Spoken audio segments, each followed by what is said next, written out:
여보와 당신이라고 하는 단어의 뜻은 같을 여자에 보배로운 보라고 합니다. 그래서 보배와 같이 소중한 사람이라는 뜻이라는 것이죠. 그리고 당신은 자신의 몸처럼 사랑해야 할 사람이라고 하는 것입니다. 이렇게 소중한 부부가 어떤 모습으로 살아가야 하는지 오늘 본문의 말씀에서 18절에 이렇게 말씀하셔요. 함께 읽읍시다. 아내들아 남편에게 복종하라. 이는 주 안에서 마땅하니라. 아멘. 아내들에게 남편에게 복종하라고 합니다. 복종은 군대에서나 사용하는 단어죠. 아내들은 이 여자만 억울하게 복종해야 해 하고 불만을 가질 것이고, 남편들은 사랑스러워야 사랑할 맛이 나지 하면서 조건을 내걸 것입니다. 이 세상 사람들은 평등한 조건으로 부부관계가 성립된다고 말합니다. 당신이 나에게 한 만큼 나도 한다. 당신이 나에게 이렇게 하니 나도 그렇게 한다. 부부가 다 똑같지 않느냐라고 하는 논리로 접근하면 항상 갈등이며 평행선을 달릴 수밖에 없는 것이죠. 부부는 평등한 것 같지만 쉽게 느낄 수 없는 감춰진 비밀이 있다는 것입니다. 이 비밀이 무엇인가? 바로 두 사람 사이에 십자가 사랑입니다. 십자가 사랑이라고 하는 비밀이 있어요. 두 사람을 아름다운 부부로 만들어가는 그 다리 역할이 바로 십자가인 것입니다. 십자가가 보여주는 사랑이 어떤 사랑입니까? 단 한마디로 내가 죽어 너를 살린다. 이건 십자가 사랑입니다. 내가 죽어 너를 세운다. 이게 십자가 사랑이에요.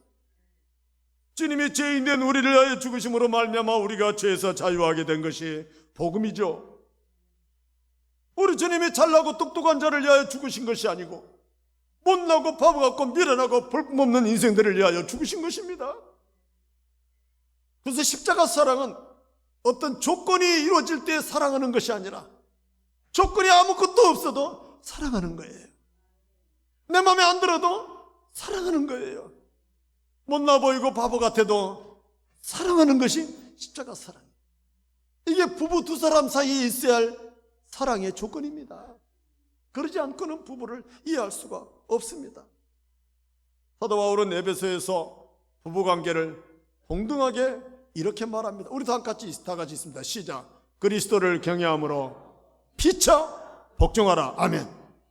아내만 복종하는 것이 아니라 남편도 복종해야 한다는 것입니다. 그러니까 아내들이여 남편에게 복종하라. 이 말씀은 곧 너희들 두 사람이 서로가 복종해야 한다는 것입니다. 그 복종은 앞서 말씀드린 바와 같이 상대방 앞에 복종하는 것이 아니라 상대방 앞에서 나를 복종하는 것입니다. 나를 복종하는 거예요. 서로가 서로를 위해서 자기를 복종하는 것이죠. 그래서 아내는 남편을 사랑하기 때문에 참고 견디며 자기 마음을 끊임없이 다스리는 것이죠. 남편도 아내를 사랑하기 때문에 자기의 성격과 성품과 그 모든 것을 끊임없이 조절하면서 다스리는 것이죠. 그래서 두 사람이 도저히 하나 될 수 없을지라도 예수 그리스도의 십자가 사랑이 있다면 분명 하나가 될 줄 믿습니다. 비스켓이 달콤하며 바삭거리며 입에서 녹아내리듯 맛있는 것은 두 개의 과자 사이에 맛있는 달콤한 크림이 있기 때문에 맛있는 거예요. 두 사람이 남남으로 만나서 진심으로 사랑하여 부부가 된다는 것은 두 사람 사이에 십자가 사랑이 녹아내릴 때 진정한 사랑이 있을 줄 믿습니다. 그래서 사도 바울은 복종이라는 단어를 이렇게 해석하는 것이죠. 재혼하는 부부 사이에 돈을 조건으로 만나면 결코 하나가 될 수 없을 것입니다. 부부 사이에 자존심이 있다면 결코 행복할 수가 없을 것입니다. 오직 두 사람 사이에는 십자가 사랑이 있을 때 진짜 부부가 될 것입니다. 사도 바울은 에베소 5장 22절 말씀에 아내들이여 자기 남편에게 복종하기를 주께 하듯 하라 하십니다. 많은 아내들이 이 구절을 읽을 때 숨이 막히거나 억울하다고 말합니다. 왜 내가 남편에게 이렇게 복종해야 된다고 성경은 자꾸 말하는가?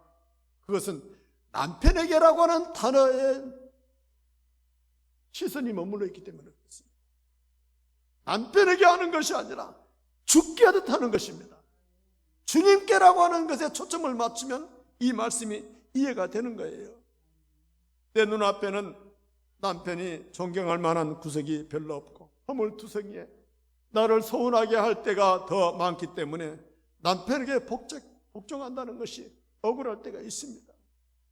다른 사람들이 자기 남편을 보고 괜찮네, 좋네 하면 대부분의 아내들은 뭐라고 대답합니까? 여러분, 뭐라고 대답해요? 그래도 좋더만, 그래도 뭐 괜찮더만 이러면 틀림없이 거의 모든 여자들이 살아봐, 일주일만 살아봐, 한 달만 살아봐, 그렇게 말하는 거예요. 자기 남편을 모르고 그런 소리 한다는 것이지요. 맞습니다. 아내만큼 남편을 잘 아는 사람이 어디 있겠습니까? 살면서 볼 것 다 보고 알 것 다 알고 있는데 남편에 대해서 모르는 것이 있겠습니까? 그런데 여러분, 다른 사람들이 내 남편에 대하여 그래도 괜찮다고 말하는 것은 괜찮은 점이 있기 때문에 그러는 것입니다. 하나도 없으면 아예 그런 말도 안 하죠. 다만 아내의 시선에서 안 괜찮은 것이지 남들 시선에는 괜찮은 것도 있다는 것입니다. 그러므로 우리가 집중해야 할 단어는 죽게 하듯입니다. 죽게 하듯 한다면 분명 행복한 가정을 이루게 될 줄 믿습니다. 여러분, 창과 방패가 있습니다. 창은 공격하는 무기고 방패는 보호하는 무기죠. 창도 방패도 모두 소중하지만 창만 가지고 전쟁할 수가 없습니다. 방패만 가지고도 전쟁할 수가 없습니다. 때로는 창으로 공격하고 때로는 방패로 상대방의 공격을 막아낼 수 있어야 승리할 수 있는 것처럼 하나님은 남자와 여자를 따로 지으셨지만 두 사람을 서로 돕는 배필로 삼아서 한 몸을 이루어 가정을 이루게 하신 줄 믿습니다. 그러므로 오늘 말씀은 남편의 자격이나 완벽함을 보고 복종하라 하지 않습니다. 복종의 대상을 남편이라는 한 인간에게만 두면 그것은 인간적인 굴종이 되지만 그 남편 뒤에 계신 내 주님 예수를 바라본다면 순종할 만합니다. 복종할 만합니다. 이해할 만하는 것이에요. 그러므로 두 사람 사이에 예수 그리스도가 있음을 믿는다면 우리는 그리스도 예수의 사랑으로 서로를 바라봐야 할 줄 믿습니다. 기독교의 사상가 C.S. 루이스라고 하는 분은 그의 책 4가지 사랑에서 이런 말을 합니다. 순종과 질서의 아름다움에 대하여 가정에서의 머리됨과 순종은 권력의 문제가 아니라 춤과 율동과 같다라고 말합니다. 한 사람이 이끌고 한 사람이 따를 때 비로소 아름다운 춤이 완성되듯이 그것이 조화와 신비라는 것입니다. 사랑은 주 안에서 서로 순종하고 서로 받들어주면서 마치 두 사람의 춤을 출 때 스텝을 맞춰서 아름다운 동작을 만들어내는 것처럼 때로는 느리기도 하고 때로는 빠르기도 하고 때로는 격렬하기도 하고 때로는 우아하기도 한 아름다운 춤을 만들어낼 수 있는 것은 두 사람이 한 몸이 될 때 가능한 것입니다. 우리가 잘 아는 하춘아 씨의 노래 잘했군 잘했어라고 하는 노래가 있지 않습니까? 영감. 여러분들이 대답하세요. 영감. 뒷뜰에 뛰어놀던 병아리 한 쌍을 보았소. 어째서?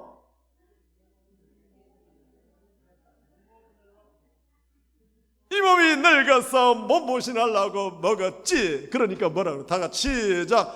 잘했군 잘했군 잘했어. 그렇게 내 영감이지 그러잖아요.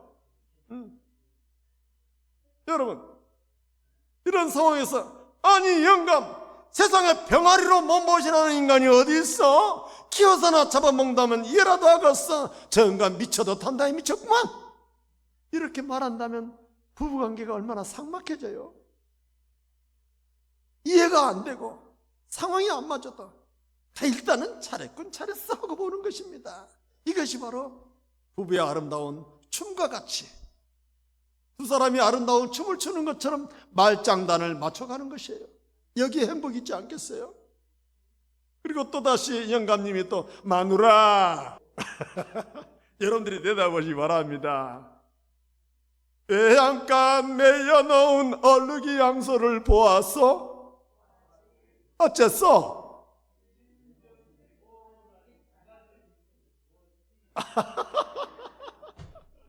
그렇습니다.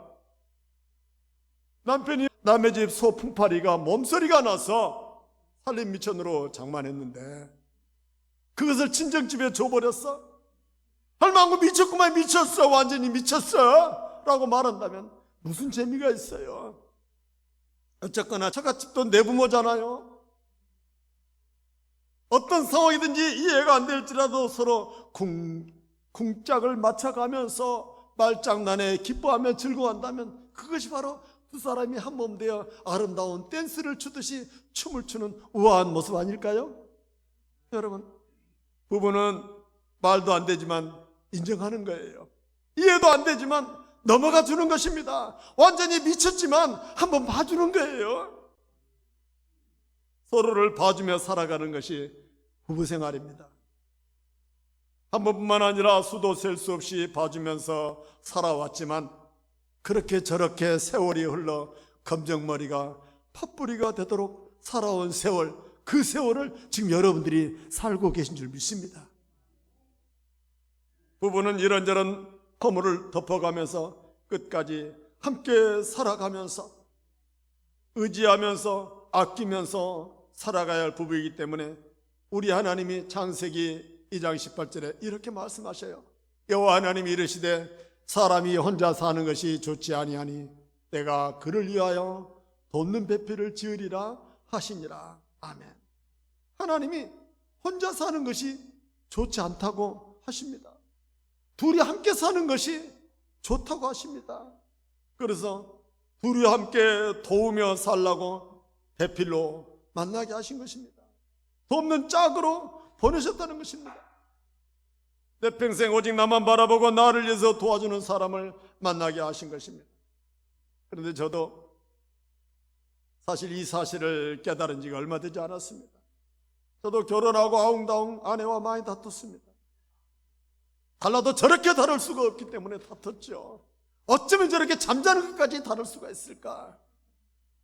나는 따뜻한 걸 좋아하는데 저 사람은 시원한 걸 좋아하고, 밥을 먹는 것도 나는 국물을 좋아하는데 저 사람은 국물도 안 먹고, 왜 저렇게 달라도 다른지 모르겠어요.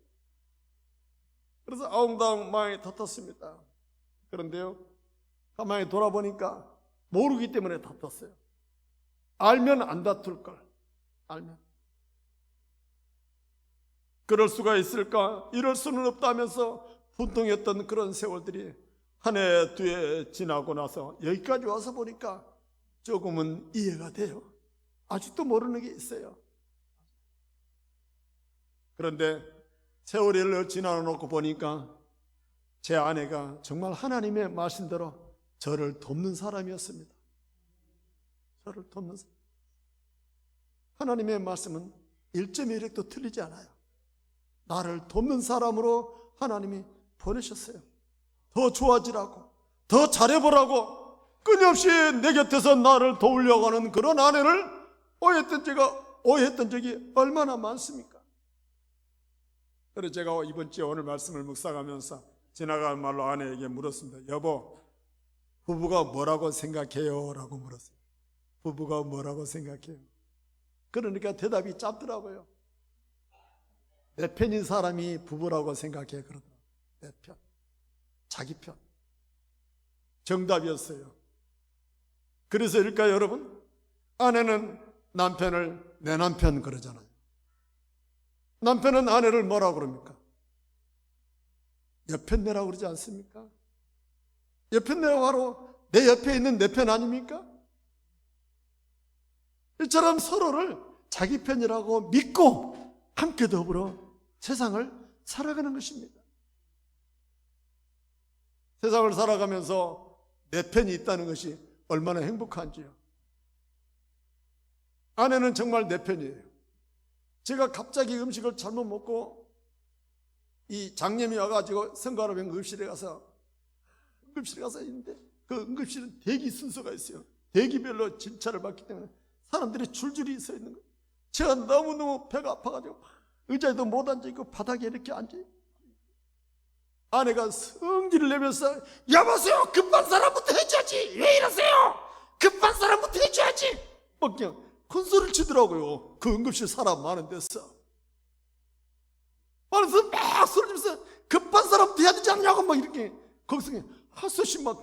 그러면 아버지 이렇게 목사님 올라오세요.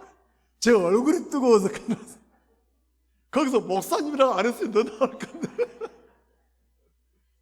그러니까 나를 위해서는 창피한 것도 부끄러운 것도 없어요. 그냥 용감하게 그냥 막 외치는 거예요. 문제 해결을 위하여. 누구 편이에요? 내 편이기 때문에. 내 편이기 때문에. 아내는 그런 사람이에요. 여러분, 하나님은 두 사람을 한 몸 되게 하셨습니다. 부모를 떠나 한 몸이 되게 하셨죠. 부모를 떠나 한 몸이 됐다는 것은 부모만큼 소중한 사람이 어디 있습니까? 그 인생에. 그런데 가장 소중한 관계마저도 부부라고 하는 새로운 가정이라는 것을 위해서 가장 소중한 부모를 끊어야 됩니다. 소중한 부모마저 끊지 못하면 행복한 가정을 만들 수가 없는 것이죠. 그러니까 하나님의 말씀대로 살지 못하니까 가정을 이루지 못해요. 저는 그게 너무 마음이 아파요. 이처럼 부모를 떠난 이 두 사람이 어떻게 살아야 하는지 오늘 함께 읽었던 본문 19절을 다시 한번 읽습니다. 시작. 남편들아, 아내를 사랑하며 괴롭게 하지 말라. 아멘. 남편들아, 아내를 사랑하며 괴롭게 하지 말라. 이 사랑하라고 하는 이 단어가 명령법 현재 중간 수동태로서 의미로서는 쓰라리게 하지 말라, 거칠게 대하지 말라, 감정적으로 대하지 말라, 이런 뜻입니다. 쉬운 성경에서는 이렇게 표현해요. 남편들이여, 아내를 사랑하십시오. 절대로 아내를 거칠게 대하는 일이 없도록 하십시오. 이렇게 쉬운 성경에 번역이 되어 있어요. 그래서 남편들에게 아내를 사랑하라고 한 이 단어는 인간적인 감정이나 매력을 뜻하는 에로스나 필리아의 사랑이 아닙니다. 하나님의 절대적이고 조건적이며 희생적인 사랑을 뜻하는 아가파오 사랑입니다. 아가페 사랑이에요. 그러니까 남편이 아내를 사랑할 때 아가페 사랑으로 아내를 사랑해야 한다는 것입니다. 사도 베드로는 베드로전서 3장 7절에 남편들아, 이와 같이 지식을 따라 너희 아내와 동거하고 그를 더 연약한 그릇으로 알아 기여기라 라고 말합니다. 아내는 연약한 그릇이라는 것입니다. 아내가 연약한 그릇인 것을 알고 우리는 연약한 그릇 같은 아내를 살펴야 한다는 것입니다. 연약한 그릇이라는 것은 깨질 수 있다는 것입니다. 깨질 수 있는 그릇은 남편의 생각과는 전혀 다른 생각을 가질 수가 있다는 것이죠. 제 아내가 결혼하고 나서 했던 말이 35년이 지난 지금도 저는 생생하게 생각이 나요. 결혼식을 올리고 단둘이 한 공간에 한 침대에 있으면서 이런 생각이 들었다는 것입니다. 이 남자와 1시간 예식을 올렸다는 이유로 지금 함께 있다는 것이 참 어색했다는 것입니다. 저는 그 시간에 무슨 생각을 하고 있었을까요? 결혼식 한다고 이틀 동안 잠을 못 자가지고 코를 골고 쿨쿨 자고 있는데 아내는 이 남자와 더불어서 내가 살아야 할 내 인생을 생각하고 있는 거예요. 내가 어떻게 이 남자와 살아야 할까? 30분 결혼식 했다는 그것 때문에 하면서 자신의 인생을 고민하면서 생각하는 밤이 그날 밤이었다는 거예요. 이게 바로 남자와 여자의 차이입니다. 여자는 섬세하고 꼼꼼하고 배려 깊고 사려 깊은 생각을 가지고 있어요. 그런 아내의 부드럽고 연약한 그릇과 같은 마음을 헤아리면서 살피면서 함께 더불어 살아가야 한다는 것이죠. 젊어서 찍은 부부의 사진을 보면 아내가 남편 쪽으로 고개를 기울여서 이렇게 사진을 찍은대요. 그런데 늙은 부부가 사진을 찍은 것을 보면 남편이 아내 쪽으로 고개를 기울여서 이렇게 사진을 찍은대요. 대부분 그런데요. 젊어서는 아내가 힘있는 남편에게 의지하고 남편을 바라보지만 이제 늙어서는 남편이 아내를 의지하고 아내를 바라본다는 것입니다. 그래서 성경은 전도 4장 9절에 이렇게 말씀하십니다. 다 같이 읽어볼까요? 시작. 두 사람이 한 사람보다 나음은 그들이 수고함으로 좋은 상을 얻을 것임이라. 아멘. 하나님은 분명 두 사람보다 한 사람보다 두 사람이 낫다는 것입니다. 그리고 그 두 사람이 함께 수고함으로 좋은 상을 얻게 될 거라는 거예요. 뿐만 아니라 전도 4장 10절 말씀에서는 혹시 그들이 넘어지면 하나가 그 동물을 붙들어 일으켜주는 사람이라는 것입니다. 인생이 살아가면서 넘어질 때가 얼마나 많은지요. 어떤 문제가 생기면 남들은 구경하지만 부부는 서로를 도와주려고 동분서주하는 것입니다. 실패하고 절망하며 넘어져 있을 때 남들은 비난하고 조롱하지만 부부는 서로를 격려하는 것이죠. 그래서 아내란 청년의 때에는 연인이요 중년의 때에는 친구이며 노년의 때는 간호사다. 그런 말이 있어요. 인생을 살아가면서 사랑하는 아내를 통하여 연인도 만나보고 친구도 만나보고 간호사도 만나본다는 것이 얼마나 큰 기쁨이겠습니까?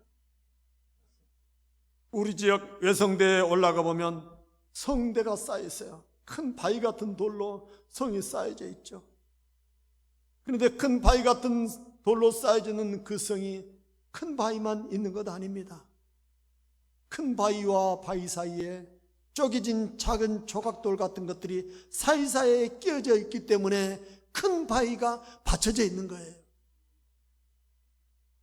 둥글고 큰 바위는 컸지만 작은 돌 사이에 깨지고 날카롭고 예리한 돌들, 그 돌들이 있었기 때문에 성대가 쌓여진 것입니다. 부부 사이에 어찌 둥글고 크고 아름다운 것만 있겠습니까? 뾰족하고 날카롭고 예리한 것도 있습니다. 그러나 두 사람 사이에 그것도 필요하다는 것입니다. 그것도 있어져야 다듬어지는 거예요. 있어져야 내 성격이 다듬어져 가는 거예요. 그래서 부부가 하나 되어 가는데 요긴하게 쓰여지는 것이 때로는 날카롭고 예리하고 노곤한 부분도 있다는 것입니다. 사랑하는 성도 여러분,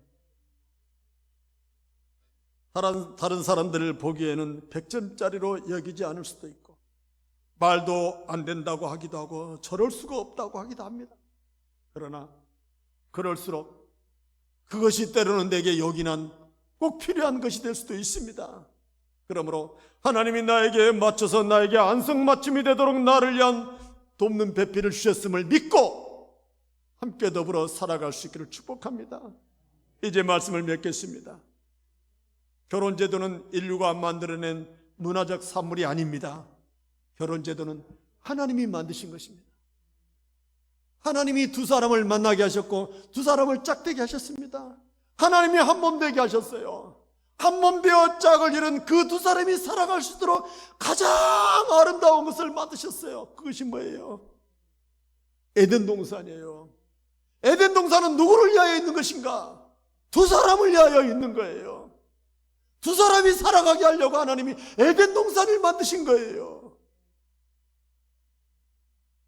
그러므로 하나님이 주신 이 아름다운 에덴 동산에서 쓰레기 같은 이기심과 자존심 다 던져버리고 주님이 돕는 배필로 만드셨음을 믿고 서로 이해하고 배려하면서 행복한 가정을 이루어가는 여러분 될 수 있기를 주의 이름으로 축복합니다.